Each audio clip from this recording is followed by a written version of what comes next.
Welcome to another episode of the Saturday Morning Snap Fantasy Football Podcast, the show that brings you weekly advice and news at the beginning of every weekend.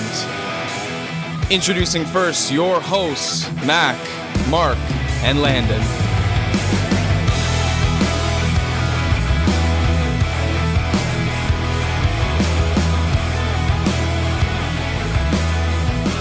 Hey, we are back live with another episode. It is the Saturday Morning Snap Fantasy Football Podcast. And wherever you are and however you may be listening, we want to thank you for stopping by and making us a part of your day. It is episode 43, Saturday, March 9th, 2019, and we are talking NFL Combine today, rookie report as we'll call it, the Landon Monula special. Joined by my two co-hosts, Landon and Mark. Boys, give me your rundown on the draft, or on the Combine. You excited for the upcoming draft, or what? I feel like I still have a Combine hangover myself. It's it's good, as exciting. I love to watch it all. It was a little bit underwhelming, I like to say. I'll have a spiel I'll tell you guys later. But yeah, overall, it's a great experience. Good to see these guys in person. You hear about them. The hype is real. We get to put some faces to the names and get more familiar with these guys. How about you, Marky? Did you catch any Combine, Mark? Hey, happy Saturday, guys. Yeah. Me, I actually didn't pay too much attention to it, to be honest. What? Bro, what are you talking about, man? Bro, I'm out, man. I mean, as someone who loves defense and just breathes these really strong defensive teams, I really wish there were stronger players at the offensive side of the Combine, but it really looks like a defensive-centered event, and I have no problems with that. But as a fantasy owner, kind of wish there was a little stronger field. But we'll get into that with some specifics a little later, I'm sure. So that was my initial take on it. Mac, what was your first takeaway of the Combine? Yeah, just, I don't know. I always like to compare it to previous years, and I think we got spoiled last year with a lot of offensive talent, quarterbacks, running backs, really strong class, couple standout wide receivers. And this year we're seeing a little bit of a flip-flop, a lot of defensive players, linemen especially, a couple safeties jumping out. So it's going to be a defensive-dominated draft. I think when you look towards mock drafts of the first round, there's only one running back in the top 32 picks, a lot of them being edge rushers, D linemen, and guys of those positions. So that's my main takeaway. I think there are some sort of diamonds in the rough to be talked about at the quarterback, wide receiver, and tight end positions, maybe one or two running backs. But for the most part, it's going to be a pretty dry first couple rounds for fantasy football players. Yeah, I think more now than ever, the running back position is somewhat replaceable to NFL teams. Teams aren't willing to pay the Le'Veon Bells big guaranteed money in a long-term contract. They can replace it off their backups in their system or free agents, like how C.J. Anderson just came in and struck gold in LA. But yeah, I like what you said, Mac. We've been very spoiled with Saquon going second. We've had guys like Corey Davis and John Ross going in the top 10 of NFL drafts. Michael Thomas breaking out as a wide receiver in his rookie season, but I don't know if per se. I know the buzz on Twitter was DK Metcalf, and everyone knows his name now, right? And now we'll start with Mackenzie, because I know you've got lots to say, and we don't want. I'm sure everyone might be a little bit tired of hearing about DK Metcalf, but give me your takeaway from him. Are you excited about him? What are your expectations? Has he skyrocketed to the 101 in rookie drafts, in your opinion? That's an interesting, 101. I would say before the draft, it was Josh Jacobs, just because running backs are the cornerstone of everyone's fantasy lineup these days. But it seems like after the combine, things have switched a little bit. Right, like, so where there's probably in the top 5 players that will be drafted this year, 3 of them didn't test at the combine. That was Kyler Murray, quarterback, not Dwayne Haskins, Marquise Brown, wide receiver, and Josh Jacobs, running back. So those 3 didn't test, yet still are highly regarded as top 5 prospects in this year's NFL draft. So I think for fantasy football, just for what you're going to get this year, Kyler Murray still might be the 101 because quarterbacks have been, proven to have longer careers than wide receivers, and wide receivers better than running backs, obviously.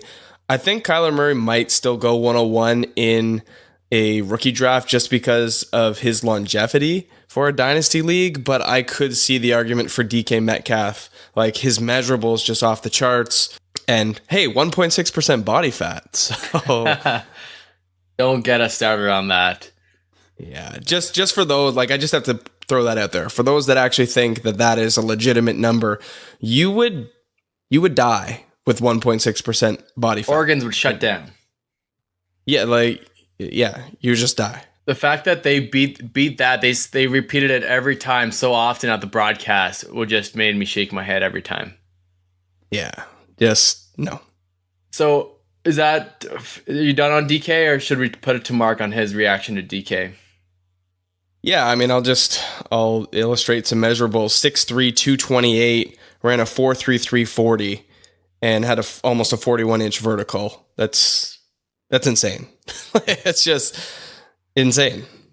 Did you mention his body fat yet? Boy, if you don't get No, I don't really think there's that much more to say.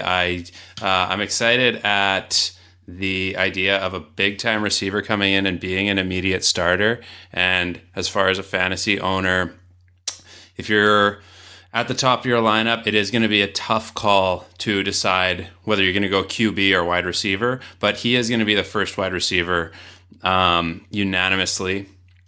He is being compared to a lot of legends, which I'm not crazy about right now. Like, he had a similar combine performance to Megatron. He had a similar metrics and size profile to Julio Jones. And to me, it's Julio!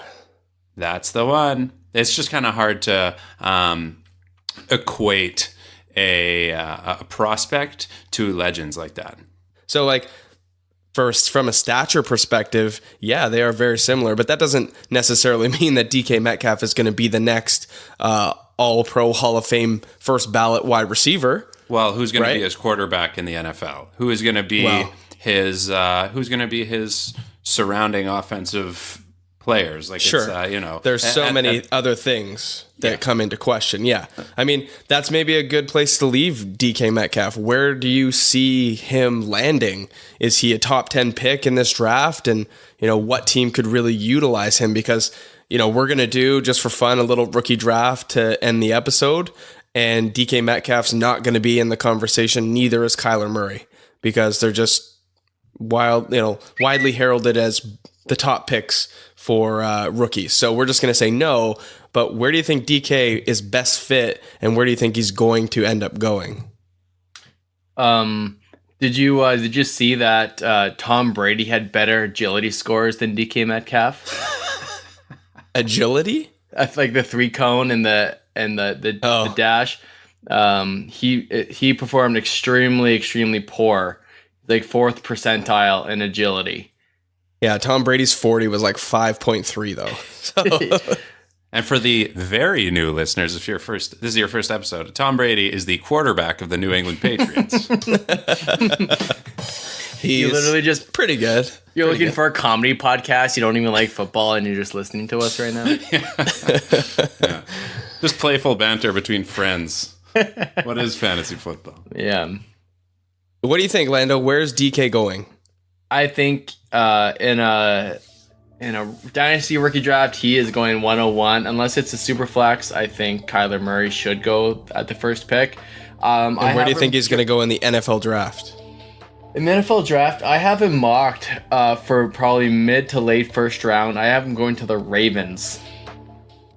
That is wow. That's late. That's 22. That's not an ideal spot for him. We know that they're Lamar Jackson isn't a big passer, but I know that the Ravens will want big bodies around him and an excuse for him to get a higher passing percentage.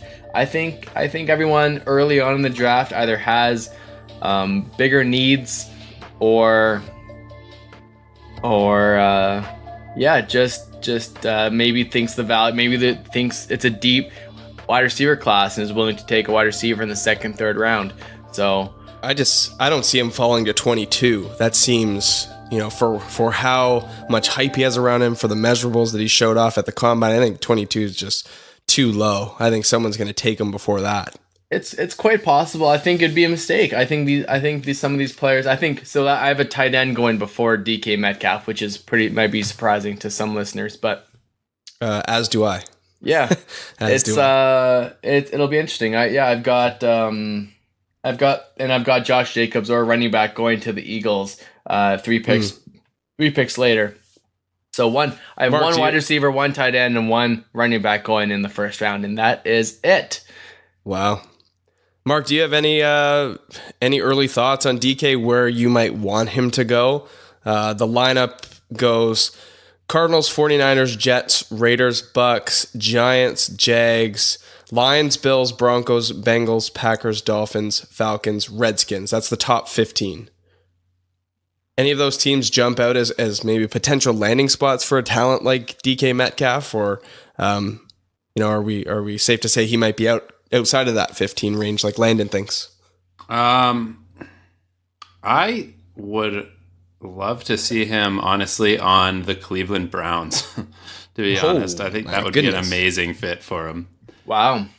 Just because Browns of the have the players that 17th are overall just pick. because of the other offensive pillars that are building around Baker Mayfield from last year. Like he's going to do great things with that team, and I think just all of the pieces are going to keep coming together. That's just a place that I want to see continue to grow. That would be an interesting spot. It would be interesting to see what happened with a guy like Antonio Callaway, because they would dynasty be very similar. Yeah. I might be a little bit more bold on DK Metcalf than you guys, I guess. I maybe bought into the hype more than you guys have, but I don't think he'll go any further than the 10th overall pick. Like, I think the Broncos won't take him, but I think that at 8 or 9, the Lions or Bills would be really good fit. Lions lost Golden Tate, Marvin Jones declining, Kenny Golladay coming forward. I think he could be a field stretcher for them, somebody that they could use, let Kenny kind of work in the slot and do his thing. And then I could also see DK going to a very depleted Bills team at wide receiver. I think Josh Allen desperately needs somebody to throw the ball to, and a big-bodied guy like DK could serve as a huge pool of talent for that team for the next 8 to 10 years. So I think, well, and that's he would be a difference maker on a team like that. You're absolutely right. Absolutely. Yeah, I think that's actually a pretty good spot for a Mac. Now that I look at it, I was struggling with that pick. I have them mocked up for a D lineman, but their defense is good. That's not really what they need per se. They could use a running back. That's for sure. But I think it would be a waste of a pick to take a running back that early, especially with the class that we have in front of us. So yeah, that's a pretty interesting option. It's kind of the same logic I have with the Ravens, where they could use a big-bodied receiver for their rookie or sophomore quarterback. So I guess we're on the same line of thinking. Just Bills would get to him first. Let's talk briefly about Kyler Murray.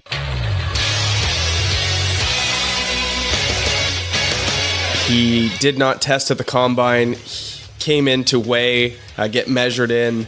They did hands, weight, and height.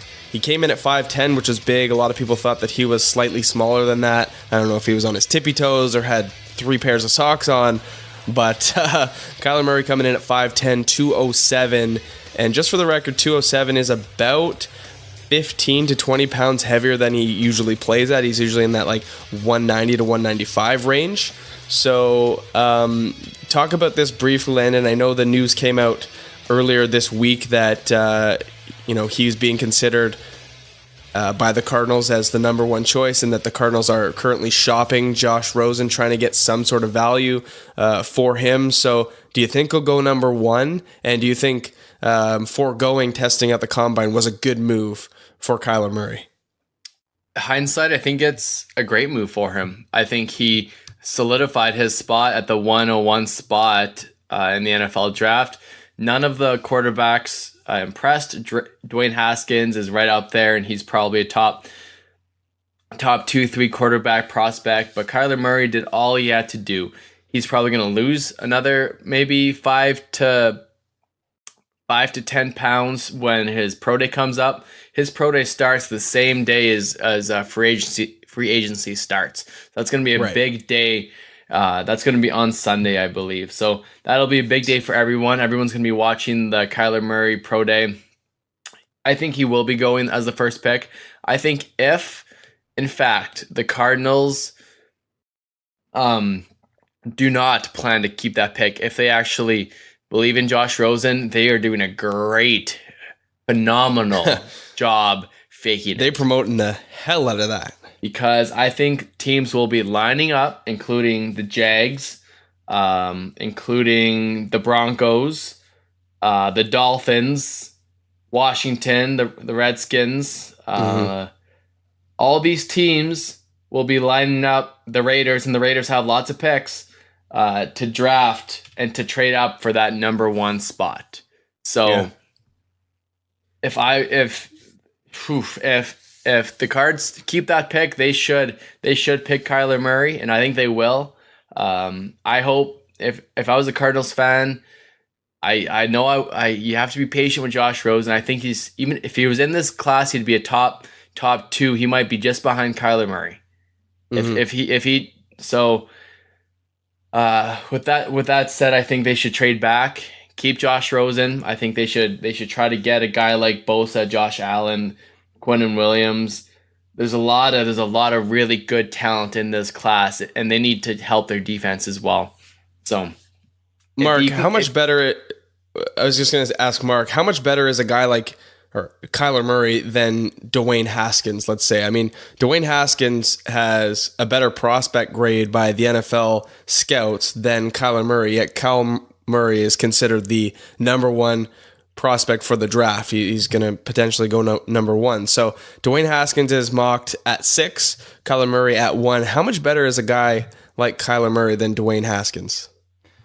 It's an interesting comparison because you have Kyler Murray, who is a proven athlete and such a fantastic runner. He is a great outside of the pocket, and he can just promise so much to the upcoming draft by choosing football over baseball. Like, there's so much hype around him for good reason. Whereas someone like Dwayne Haskins, I believe he's more of like a pocket type player. He does have the better arm, and he would be a less shiny quarterback in the league. He would be maybe less exciting. But overall, I think it depends what kind of player you trust more and where a type of player like that ends up. To me, I would prefer going with someone with a stronger arm and a better pocket presence, because that just shows a little more intelligence at the position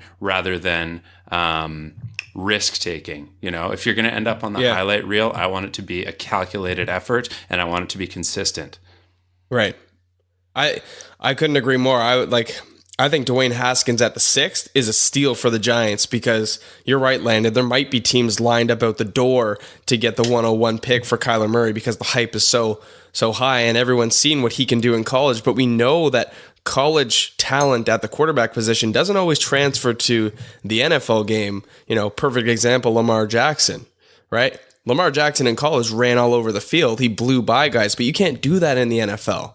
You got guys that protect the edge that you can't beat to the outside because they're, 260, 70 pounds and can run 4.8s, 40s. Like, you can't beat a guy like that. So at 6'3", 231, I think Dwayne Haskins is actually the more NFL ready quarterback of the two guys. Now, Kyler Murray might end up having a better career. But I think that this guy is just like, he's groomed for the NFL game. I think he's going to have a great rookie season if he gets the chance to start. Yeah, he threw 50 TDs in his last season in college, and you can't deny that. And I think because he actually ran such a slow 40, people aren't going to draft him to be a runner. And that's just fine. He's got a big arm. And if he has weapons like he would in New York, that's perfect. I would love... Just what they need. That's just what they need. Absolutely. You need a guy that will stand in there, take contact, because we know that the Giants O-line isn't great. It's probably, bottom third of the league for sure. You need a guy that's going to be able to stand in there, deliver the ball, and be able to take a couple hits. Like he's literally a perfect fit for the Giants, and I hope that they draft him. Absolutely. I think the NFL is going in the direction of a Kyler Murray style, the Baker Mayfields and Pat Mahomes. I know you can't compare them directly to those players, and they're their own players in their own right, but I think people are looking towards that. So I want us to move on a little bit. Can you guys pick two or three incoming rookies that kind of you're excited about? Kind of give everyone a reason why you like them before we do our rookie draft. And yeah, basically why you like them, whether it's measurables, college production, what you saw, just if you end up catching the highlights and they had good hands, maybe, who knows? Give me a couple guys each of who you like and why you like them. Mark, you want to go first? You want me to take this one? Yeah, I mean, someone like, let's say Noah Fant, like a tight end. Like I'm interested. It's an interesting position in the NFL right now. The way that tight ends are changing and adapting to different roles in offenses. But I think Fant is a type of player that's maybe almost got like an OJ Howard type frame and can really make linebackers and safeties hurt. But less of like a big body tight end. Maybe not so much of a run and pass blocker, but an interesting type prospect that could tight end. Oh yeah, and could change the prototype for what future tight ends are going to be looking like in the NFL. He's an interesting candidate because we talked TJ Hawkinson and Noah Fant, two tight ends coming out of Iowa. 6'5" and 6'4", 2 pounds apart at 250 and 251 and 249, like two really big boys. Hawkinson, the more skilled tight end, Noah Fant, the much more athletic of the two. So, you know what, Mark, I agree. I really like Noah Fant too.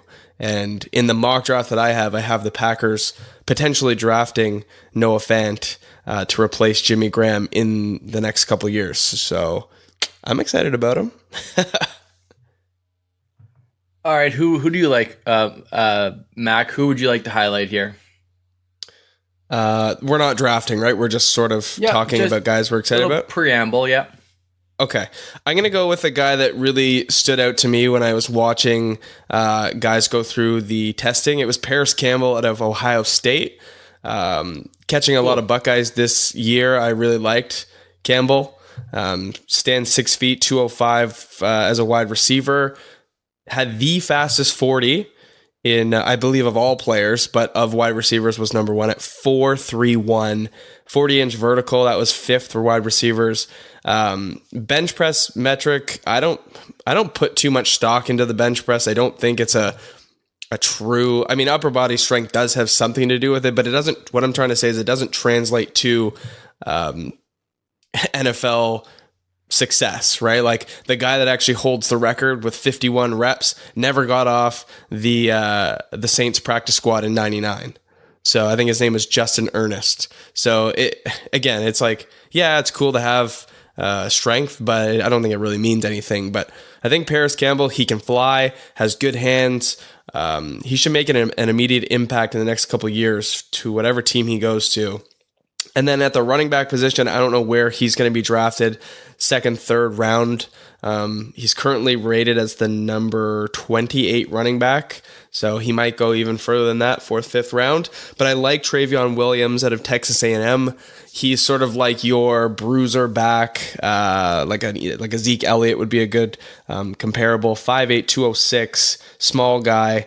Ran a good 44 or 5, 33-inch vert, bench press 19, nothing crazy. But he had 1,800 yards and 18 touchdowns in his last year with Texas A&M. So this guy has shown that he can do it at the college level. I think if someone gives him the right chance, he could do it at the NFL level, but he's going to be an absolute bargain for whoever picks him up. I don't foresee him starting anytime soon in the NFL, but it might be a guy that we talk about in 2-3 years down the road. So Travion Williams, keep your eyes and ears out for him. Yeah, that's a good pick. I think getting familiar with these names right now, when it's still early, is super important because a lot of these guys will go in the late rounds, and it's going to be hard to determine who is worth it on your seasonal league and non-dynasty league. Maybe need to pick a couple of guys in the late rounds just to get them on your team. And in your dynasty leagues, you gotta know you don't want to pick the wrong guys. And we're gonna do we're doing this analysis right after the combine. It's still super early, but after the draft, we're gonna really dig deep and see why these teams pick the players and if they actually have a chance to start on your fantasy team or on their respective NFL team. And so I'll go with my wide receiver, and this won't surprise Mackenzie at all. And I've been talking about him a lot. It's N'Keal Harry out of Arizona State. He's at 6'2", 228, so a good size, good average size. He ran a 4.5.3. He had a pretty good vert, nothing crazy at 38.5, and he bench pressed quite a bit. It was actually pretty impressive at 27 times. And he not only passed the eye test, but looking at his college production, this is why he's a highly touted rookie coming out. He had 2 consecutive seasons with over 1,000 receiving yards, and pretty decent touchdowns, 8 and 9 touchdowns. So he's a red zone threat. He's he really just showed out to me. He just stood out as just a smooth runner. He should be not only a pretty good possession guy, but like I said, a good red zone threat. I think he's in my easily top 3 or 4 in rookie drafts. I think he's, depending on where he lands so far, I think that's where I would take him. And then one guy I wanted to highlight and to talk about is Alex Barnes out of Kansas State. Now he is a the bench press champion. And that's what I wanted to talk about a little bit. He's projected to be a backup right now, and he might not ever get a chance to start in the NFL in the next couple seasons. But how much do either of you really give the bench press? I know you kind of mentioned a little bit, Mac, but he bench pressed 34 times. Does that say anything to you about potential production in the NFL? No. Short answer, no. No, not at all. Yeah, I mean, upper body strength is great. I mean, unless you're counting on him to be a pass blocker, I don't know. I think there's much better ways to test strength than just the bench press. Some people really like this guy. Actually, I don't know. No, I think a lot of his measurables really stand out, and athletically, he's great. It's just 34 reps. He actually did 35, but got docked 1 for poor form. And I don't know, a lot of them, there was a lot of bouncing off the chest and not locking out elbows, but whatever. Give him 34. It's impressive, but I don't think there's a direct correlation between bench pressing and NFL success, especially at the running back position. Yeah. Doesn't mean anything. Guys of note that we haven't talked about, Justice Hill ran super fast. He seems to be pretty good, maybe a good pass catcher out of the backfield. One guy I want to talk about is Elijah Holyfield. The unimpressive. The unimpressive, the son of very impressive Evander Holyfield. Guy came in 5'10", 217. Really disappointed, ran the second slowest 40 out of all running backs, 4.78. He didn't blow anybody away with 40-yard dash, vertical leap, nothing of that nature. I mean, his strengths as a runner, being aggressive, being physical, explosive. He's not really like a top speed. Like if he broke a play, he's not like a home run type of speed kind of guy. He's more like a patient runner who can be more agile than fast. And so I think with the scouts, there's half of them that are really, really excited about him and his potential, and there's half of them that the combine really put them off of him. I think maybe he came in a little bit overweight, was a touch slow, not very athletic, but that doesn't really play into his style. So I think if you let the metrics of Holyfield turn you off, then you might lose out on a good player. But I think he has a lot to improve upon, and I think we really sort of saw that with his workouts at the combine. So I had higher hopes for Elijah Holyfield coming into the combine, and I think that in this case, it really sort of let him down. He went from being a probable starter to a chance of becoming a starter, or maybe like a practice kind of player. So that's how I view him. I was sort of disappointed by Elijah Holyfield. Yeah, I think everyone was. He was fairly highly touted, maybe even as the number one running back, and he just did not. No, fell completely flat. Yeah. All right, let's do a quick mock draft, and that's it for the show, there, fellas.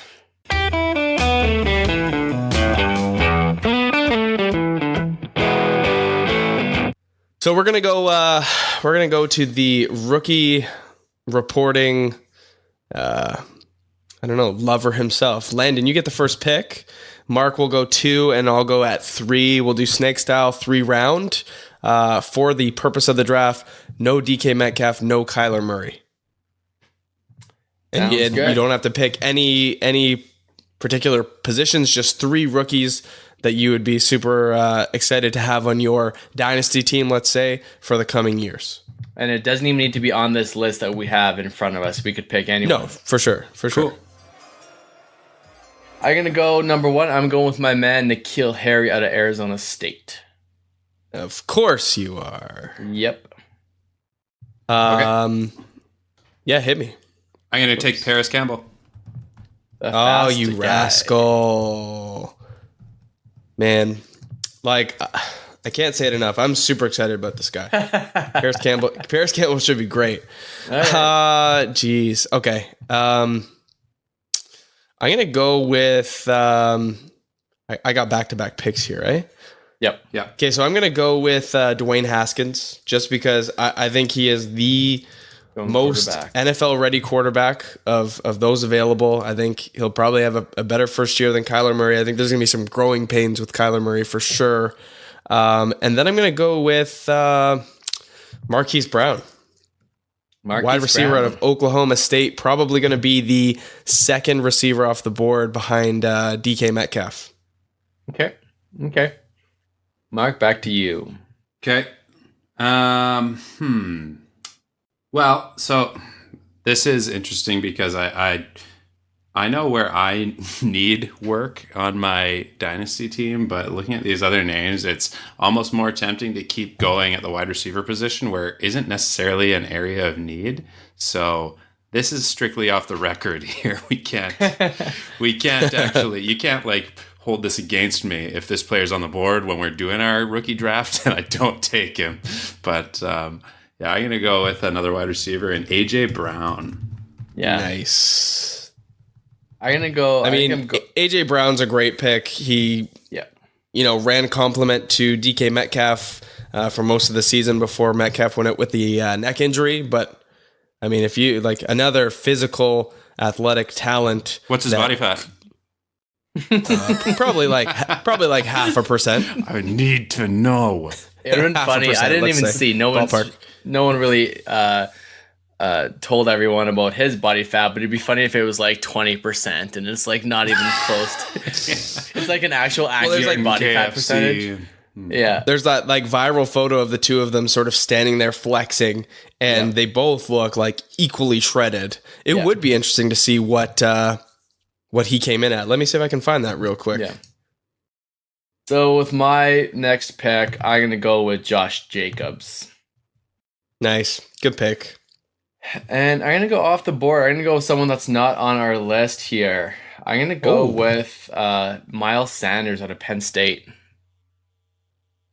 That's an interesting pick. The backup to Saquon Barkley, he ran for 1,200 yards in his last season in Penn State. I like his measurables. I know he's not Saquon Barkley; they're not the same guy, but I like him a lot. Mm-hmm. Nice deep dig. Deep dig. I'm gonna go back to a name that has been mentioned already, and I'm gonna go with Hawkinson at the tight end position. Oh, you rascal! I was so set to take him. Take his buddy. I don't want Noah Fant. Golly. No offense to me, I guess. Oh wow, that's but None taken. No, I'm not gonna take. Fine, I'll take him because he's gonna be. You know what? Noah Fant is going to end up being a Packer, so I have to start supporting him now, right? Oh, Well, hey, let's keep these teams and see how they pan out for this season. You want to do like a little? You want to do like a little contest? Sure. there you go. Okay. What's at stake here? Ooh.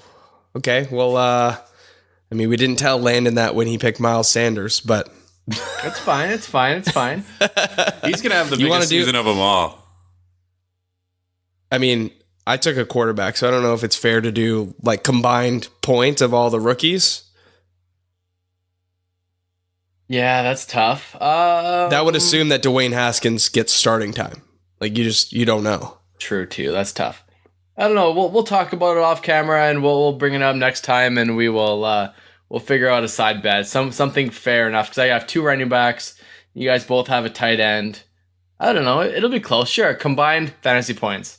Why don't we get our Combined fans fantasy to points? chime in and tell us what we can do to make this interesting throughout the season? All right, Landon, go back and say your team. I've got N'Keal Harry, Josh Jacobs, and Miles Sanders. Wide receiver, running back. Marquise. Paris Campbell, wide receiver. AJ Brown, wide receiver. TJ Hawkinson, tight end. And I've got Dwayne Haskins, quarterback, Marquise Brown, wide receiver, and Noah Fant, tight end. Cool. Interesting. Should be interesting. And obviously, All right, we well, weren't that's allowed gonna- to pick a couple players. Yeah, no DK, no Kyler, but I think that's fair. I mean, And if this you is got the early first or before second- teams like NFL teams even draft these guys. Like we don't know where they're gonna land. We don't know anything. landing spot will have a huge part of it, you know. But On everyone, see. for sure. yeah. Well, that's we're going to keep it short and sweet today. That's going to do it for us. We hope you guys enjoyed the podcast. I just want to sort of, before we leave, reiterate it's really important to us that if you guys could just go over, stop what you're doing right now, wherever you listen, whether it's Apple Podcasts, Spotify, iHeartRadio, Stitcher, doesn't matter the platform. Go over and leave us a review. Good or bad, we'd love to sort of hear your feedback. Our goal is just to, bring you the best fantasy advice, make the listening experience the best it can be for you. And so in order for us to do that, we need your feedback. So it would mean the world to the three of us if you could just go over to wherever you listen and drop us a review. And if you haven't been listening to us long enough to form any opinions on the show or make a comprehensive review, just go ahead and click the subscribe button. It's free for you, means a ton to us. So make sure that we get to you every single week by hitting that subscribe button. That would mean a lot. So we'll leave it at that. We're going to come to you next week. We've got potential breakouts for 2019 at all positions, and that's going to come out on March 22nd. And we've not been talking 22nd. about that too. Like, we cannot wait to just shred into that topic. Yeah, exactly. Like a pack of hyenas. Yeah. Sorry, March 16th will be the next episode. So we're going to go every week coming up here for the next little bit because we're excited, man. Combine gets the juices flowing. All right, Go boys, football. any parting words here, or are we good to go? No, have a good. Hopefully, it's springtime where you're at. It starts to get warmer. Get in the Heck mood yeah. for outdoor activities. Don't forget to follow us on Instagram at the Saturday Morning Snap. And on Twitter? at SMS_fantasy. You can catch the boys at Landon_SMS and Mark Draft_SMS. All right. Talk to you guys. All right, boys. We'll talk to you soon. Bye. Bye. Thanks for listening to another episode of the Saturday Morning Snap Fantasy Football Podcast. Follow us on Twitter at SMS_fantasy. Support this independent podcast at patreon.com/SaturdayMorningSnap.